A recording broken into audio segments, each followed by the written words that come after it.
আসসালামু আলাইকুম, আশা করি সবাই ভালো আছেন। আজকে রামোজি ফিল্ম সিটি পর্ব 2 এবং হায়দ্রাবাদ ও শ্রীলঙ্কা ভ্রমণ পর্ব 4 ভারতের চলচ্চিত্রে ইতিহাস সৃষ্টিকারী বাহুবলীর এই সেটটি গুরুত্বপূর্ণ হয়ে উঠেছে সিনেমা প্রেমীদের কাছে। তাই আমরা চলে আসছি এই বাহুবলী সেটের সামনে। এখন দেখতে পাচ্ছেন এটা বাহুবলী সেটের মেইন গেট, এখান দিয়ে আমরা ভিতরে ঢুকবো। আর ভারতের হায়দ্রাবাদের রামোজি ফিল্ম সিটিতে প্রায় 100 একর জায়গা জুড়ে গড়ে উঠেছে বাহুবলীর এই সেটটি। এটি তৈরি করেছিলেন ভারতের চলচ্চিত্র জাতীয় পুরস্কার পাওয়া শিল্পী সবু সিরিল। কল্পনার রং ও মনের মাধুর্য মিশিয়ে তিনি সাজিয়েছিলেন সিনেমার সেই মহিষ্মতি রাজ্যের প্রাচুর্য। হাজার কোটি রুপির সেই সিনেমার সেটটি যে বিশাল হবে তা নিয়ে কোনো সন্দেহ নেই। তাই নিজের চোখে সেই সেটটি দেখে নিতে প্রতিদিনই প্রায় হাজার হাজার পর্যটক এখানে আসে। আমরাও চলে আসছি আর আমরাও দেখলাম, অনেক সুন্দর আসলে এই সেটটি। এখানে এটা বর্তমানে বাহুবলীর এই সেটটিকে পর্যটন কেন্দ্র হিসাবে ঘোষণা করা হয়েছে, তাই অনেক মানুষ এখানে আসে। শিল্পী সাবু সিরিলের সহকর্মীরা এই সেট বানাতে 1500-র মতো স্কেচ এঁকেছিলেন। 2 ভাগে সেটটি তৈরি করতে খরচ হয়েছিল প্রায় 60 কোটি রুপির মতো।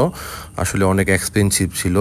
এই সেটটি চলচ্চিত্র বিভাগের শিক্ষার্থী ও সিনেমা ভক্তরা ছাড়াও সাধারণ দর্শনার্থীদের কাছে বেশ আকর্ষণীয় হয়ে উঠেছে আজকাল। এখন এখানে অধিকাংশ পর্যটকই আসছেন বাহুবলীর এই সেটটি দেখতে। এই সেটটি তৈরি করতে বেশ কয়েক মাস লেগেছিল। বাহুবলীর ছবি মোট 2টি সিকুয়েল তৈরি হয়। প্রথমটি বাহুবলীর দ্য বিগিনিং মুক্তি পায় 2015 সালে, দ্বিতীয়টি বাহুবলী দ্য কনক্লুশন।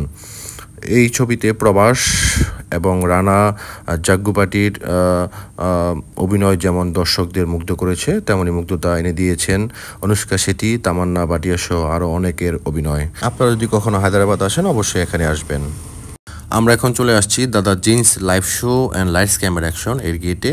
আমাদের গাইড এখানে আমাদের নিয়ে আসছে এবং আমাদের টিকিটের মধ্যে এই শোটা অন্তর্ভুক্ত ছিল। আমরা লাইনে করে ভিতরে প্রবেশ করলাম এবং ছোট একটা টয় ট্রেনে উঠে পড়লাম।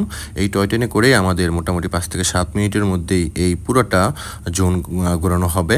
আর দেখতেই পাচ্ছেন যে সামনে একজন দাদা জিন্স দাঁড়িয়ে আছে। আসলে এটা একটা আর্টিফিশিয়াল জোন, এখানে কোনো কিছু বাস্তব না, কিন্তু ভিতরে আপনারা প্রবেশ করে দেখতে পারবেন যে কত সুন্দর একটা পরিবেশ আর কত সুন্দর একটা আর্টিফিশিয়াল জোন।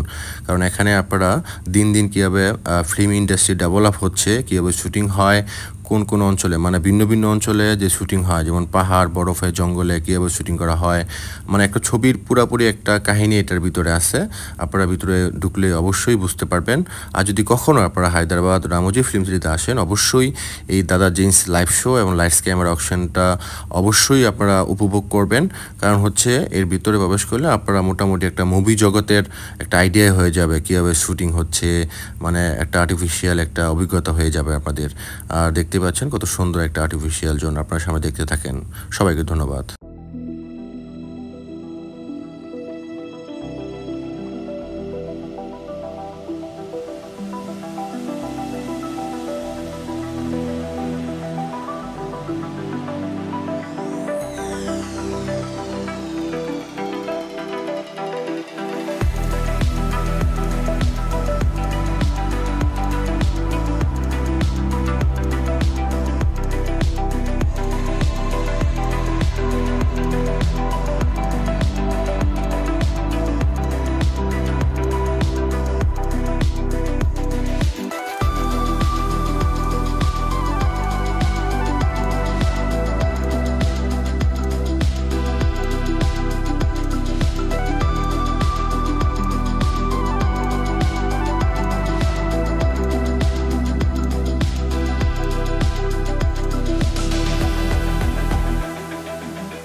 আমরা এখন লাইভ পারফরমেন্স ড্যান্স শো দেখার জন্য ওই সেটে প্রবেশ করব। এই ড্যান্স শোতে আপনারা মোটামুটি ভারতের বিখ্যাত গানগুলো দিয়ে তারা বিভিন্ন রকমের ড্যান্স শো তৈরি করে, সেগুলো দেখতে পারবেন। এছাড়া ভারতের জাতীয় সঙ্গীত দিয়েও তারা এক ধরনের পারফরমেন্স তৈরি করে, সেই পারফরমেন্সটাও দেখতে পারবেন। আর বাহুবলীর যে মুভি আছে সেই বাহুবলী মুভির যে সিনারি দিয়ে এখানে তারা শুরু করে। আপনারা দেখতেই পাচ্ছেন যে বাহুবলী ছবিটা আসলে অনেক জনপ্রিয় একটা মুভি, এবং এমন কোনো মানুষ নাই যারা সিনেমা প্রেমী তারা এই মুভিটা দেখে নাই। আসলে এই মুভিটা অনেক সুন্দর, এই সিনারিগুলো দেখতে পাচ্ছেন তা গ্রাফিক্যালি তৈরি করছে, অনেক সুন্দর এই বাহুবলী ছবিটা। আর আপনারা এই পারফরমেন্সটা দেখতে থাকেন।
আমরা এখন ওয়াইল্ড ওয়েস্ট স্টান্ট শোতে যাব। এটা একটা লাইভ শো। আসলে এই শোটা হচ্ছে লাইভ অ্যাকশন থিওরিটিক্যাল প্রোডাকশন, যা স্ক্রিপ্টেড পারফরমেন্সের মাধ্যমে সাহসী স্টান্টগুলি প্রদর্শন করে। মূলত ইউনিভার্সাল স্টুডিও হলিউড এর প্রবর্তিত শো।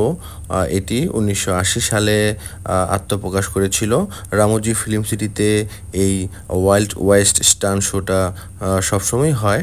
আপনারা অবশ্যই এই শোটা দেখবেন, অনেক ভালো লাগবে।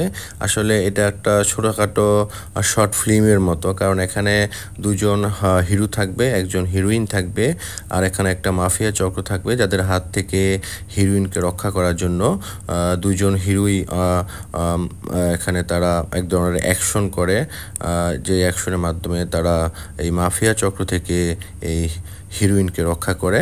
এটাই আসলে এই শর্ট ফিল্মের ছোটোখাটো একটা বর্ণনা। আপনারা দেখতেই পাচ্ছেন যে এখানে তারা বিভিন্ন মাধ্যমে আসলে বিভিন্ন সুন্দর সুন্দর অভিনয়ের মাধ্যমে আসলে এই স্টান্ট শোটা করতেছে। দেখেন অনেক সুন্দর, আপনারা দেখতেই পাচ্ছেন।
আমরা ওয়াইল্ড ওয়েস্ট স্ট্যান্ড শোটা উপভোগ করলাম। এখন আমরা এখান থেকে চলে যাব ইভিনিং প্রোগ্রামে, যেখানে ইভিনিংয়ে যে লাইভ কনসার্ট হয় সেই কনসার্টে চলে যাব।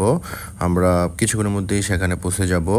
আর আপনারা এখন দেখতে পাচ্ছেন সেই ইভিনিংয়ে যে লাইভ কনসার্ট হয় সেই কনসার্টে চলে আসছি। এখানে প্রায় রাত 9টা পর্যন্ত এই কনসার্টটা চলে।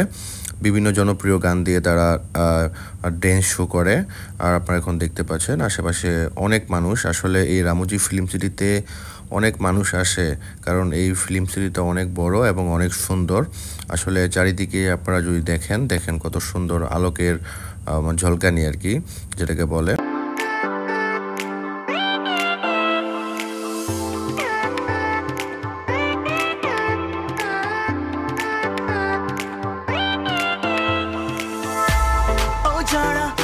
ऐसा भी क्या जादू कर दिया, ओ जाना तूने ऐसा भी क्या जादू कर दिया, ओ जाना फिर से करो ना, जादू कर दिया, ओ जादू कर दिया, जादू कर दिया, ओ जादू कर दिया।